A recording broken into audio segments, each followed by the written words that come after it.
Hello everyone, welcome back to the Book Corner where I do book reviews, show books off, and much more. Before I start, I want to warn there will be spoilers from the third part of the Fear Street trilogy series, and also I want to let people know that I do have some books coming my way. It's going to be the very first of Christopher Pike's books that he published, and I also have 4 new Nightmare Hall books that are coming in. So, oh yeah, I have one Nancy Drew notebooks book that is going to be coming, so that's coming in. Alright, so as I promised myself, I actually was able to finally watch Fear Street 1666, which is the origin of the curse, and we find a lot out about it.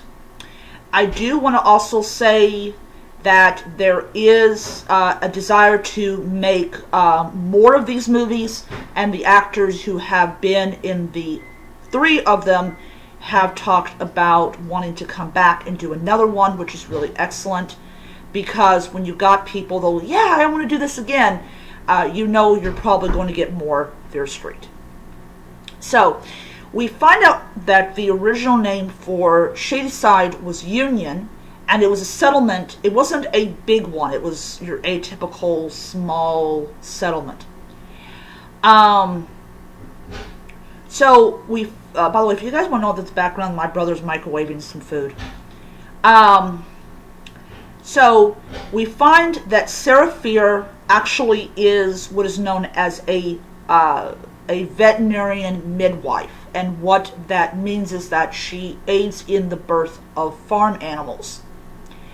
So, the young people, because there wasn't really a lot of stuff to do in 1666 or any century prior or after, they would go to the woods and they would drink alcohol and make out and all that type of stuff that you see teenagers wanting to do to show how much of an adult they are, which they aren't.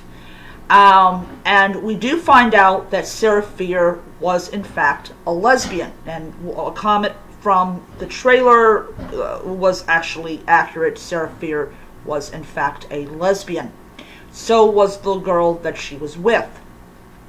So, one of the things I really liked about this movie was it really depicted how fast hysteria can go through. Now, when you got a minister of God that kills 19 children and cuts out their eyeballs, and he cuts out his own eyes, you know there's something freaky weird going on. So what ends up happening is there is a witch in the woods known as Widow Mary. Emphasis that she probably was married. So she's a widow, so her name is Widow Mary. And she is a witch. And she has in her possession a book that has all of her spells and her remedies and her rituals and all this type of stuff. So it really tells you that she was a literate woman.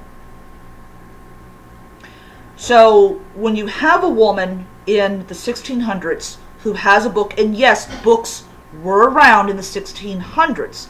For people who think the only book that was around was the Bible, no, there was other books out there. And also something else is, you also had books back then that had a lot of like esoteric knowledge and a lot of ancient knowledge and things like that. So somebody having a book, depending on their status, they could have had a whole library full of books that they would read. But most people just had a Bible, and maybe if they were a minister, they had a couple other things and all that. So Widow Mary obviously was a literate woman, which was uncommon back then. And she had this book, and one of them was called A Simple Exchange. The exchange was not so simple. you made a deal with the devil. And in return, he would give you all of this prosperity. I mean, unlimited prosperity. And in return, you would kill people, they would come back to life, they would kill other people, and it would feed the devil's thirst for human blood and pain and suffering and all that type of stuff. So after Union was dissolved, it became two towns. It became Shadyside, it became Sunnyvale. Sunnyvale was controlled by the Goodies. And the Goodies, of course, had a little secret. And to ensure that the devil would continue to get his daily allotment of human blood, the devil would bring these people back to life so that they could ensure that his little bargain with the Goodies was never discovered. So it's interesting is every time that somebody would basically come upon her bones and they would touch them, she was showing them how she died, and she was trying to show them the truth. The truth was that she was not a witch, that she did not cast any kind of curse on Shadyside, and that was all that her bones did.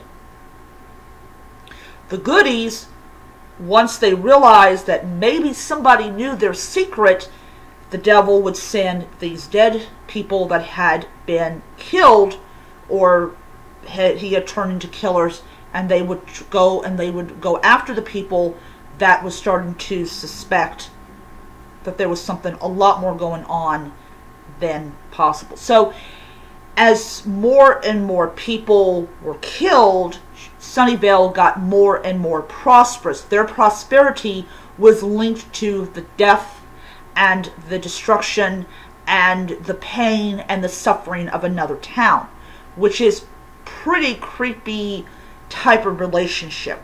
You're feeding somebody else's prosperity.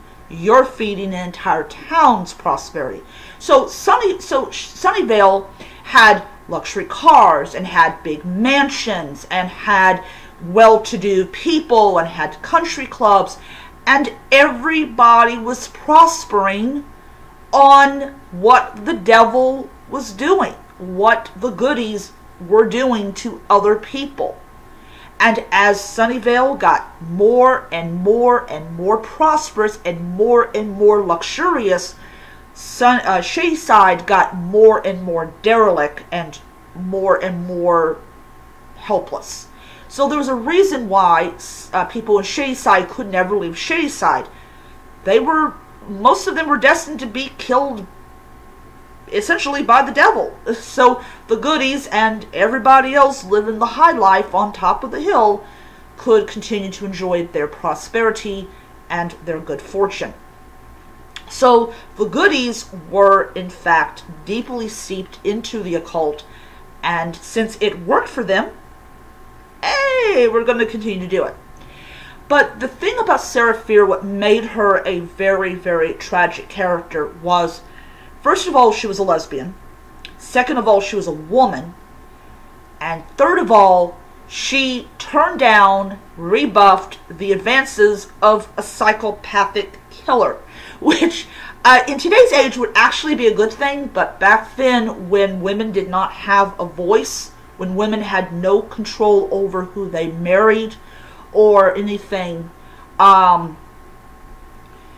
they were basically, if you turned down the advances of a guy, bad things could possibly happen to you. And in this case, Solomon Goody, who was the guy who started the whole curse, who made his deal with the devil, he goes and he decides that he's going to get back at Sarah, and he's going to basically say that she's the witch, she's the one that is causing all these problems, and she got hung over it. Now, the thing about it is that See who's at the door.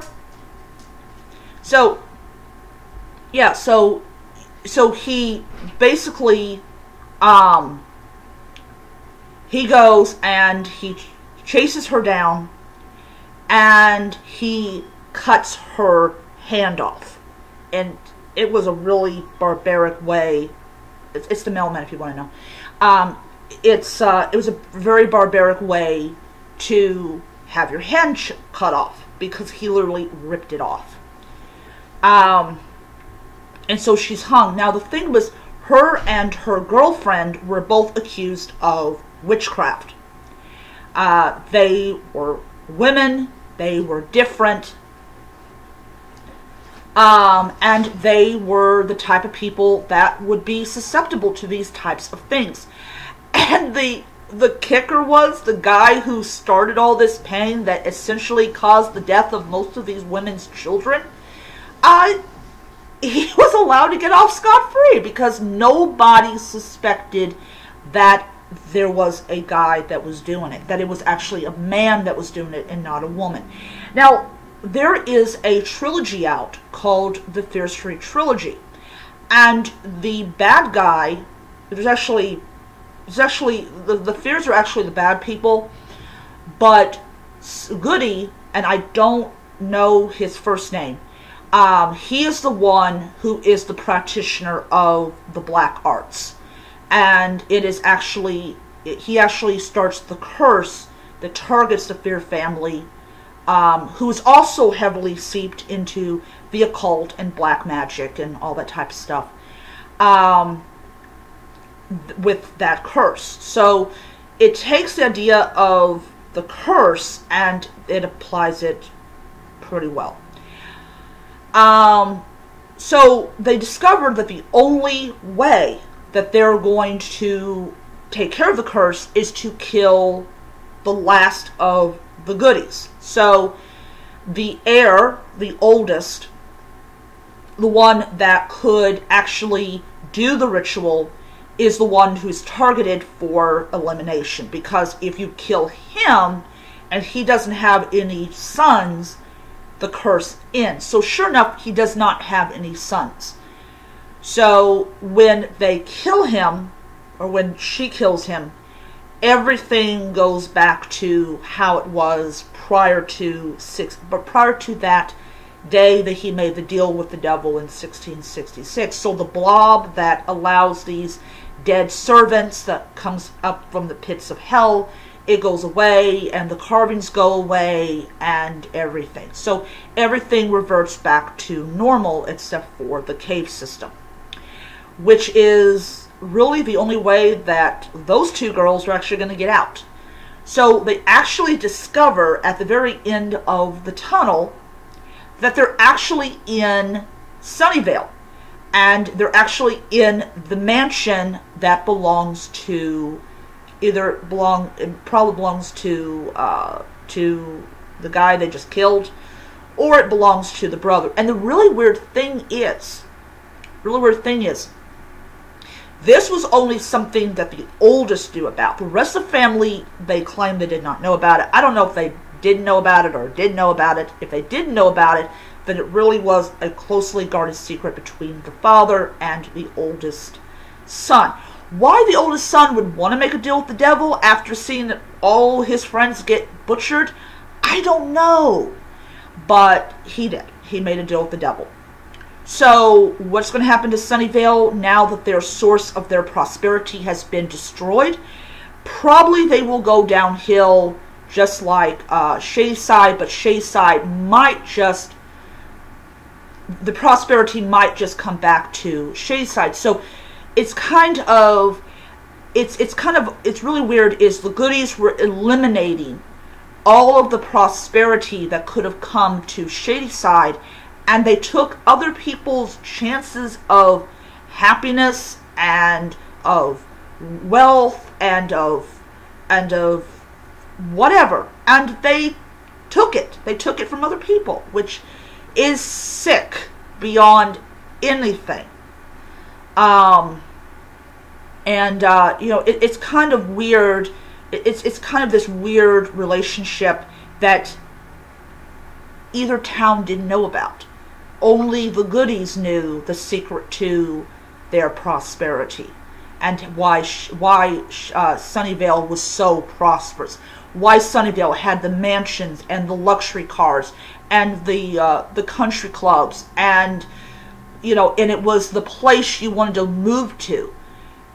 And you have Shadyside, that is literally a backwaters town. It just, you don't want to live in Shadyside. But as I was watching, now the post-credit scene was weird, which does open the door to another movie, is a hand took the book. So we don't know if the curse is going to come back. Is that a member of the Fear family that has the book now? Is it just somebody that did evidence?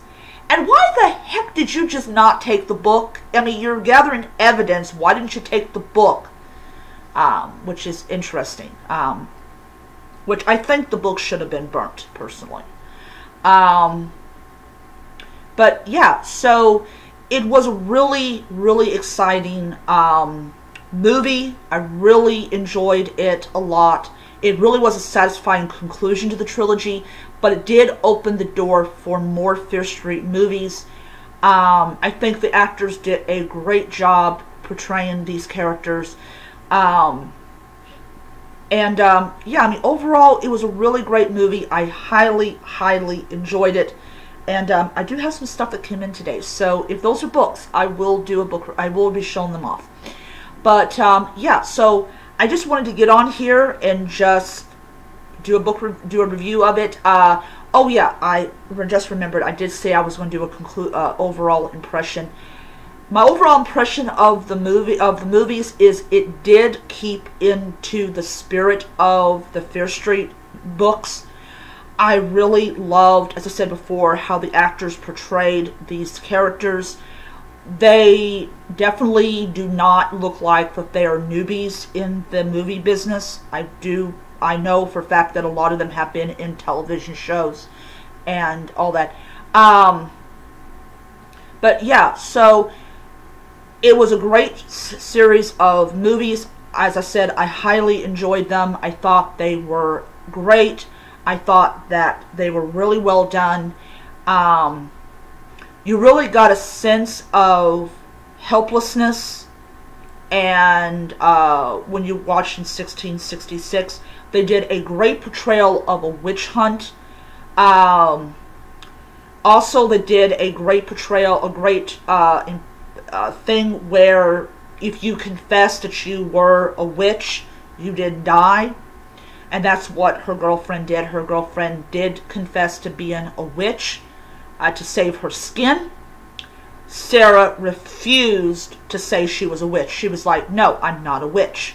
And she was hung for it. So it really kept into the law all the time that if you confessed to be a witch, you weren't hung. If you did not confess to be a witch, in other words, if you lied, you lived. If you told the truth, you died.